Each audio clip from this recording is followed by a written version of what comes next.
এবার দরদ সিনেমা ও সাকিব খানকে নিয়ে নানা ধরনের কথা বলেন ডিপজল। দরদের পরিচালক অনন্ত মামুন রীতিমতো ডিপজলকে ধুয়ে দিলেন। তো কি অবস্থা, কেমন আছেন? আমি ড্রামা সবুজ, আর আজকে আলোচনা করবো ডিপজলকে ধুয়ে দিলেন অনন্ত মামুন এই বিষয়টি নিয়ে। আজকের ভিডিওটি পুরোপুরি দেখুন, তাহলে অনেক ইন্টারেস্টিং কিছু জানতে পারবেন। গল্পটি শুরু হয় অনেক দিন আগে, যখন অনন্ত মামুন রাস্তার যাত্রী শ্রেণীতে রাত কাটাতেন।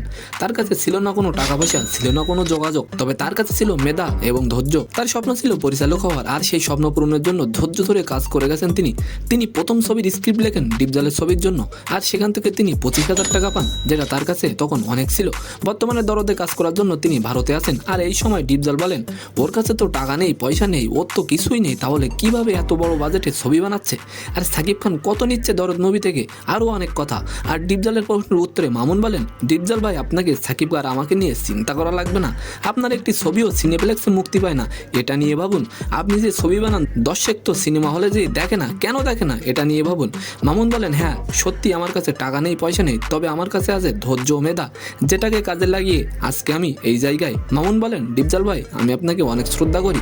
তো আজকের ভিডিওটি কেমন লাগলো অবশ্যই কমেন্ট বক্সে জানাবেন। আর ভিডিওটি যদি ভালো লাগে অবশ্যই একটি লাইক দিয়ে আমাদের চ্যানেলটিকে সাবস্ক্রাইব করে দিবেন। ধন্যবাদ।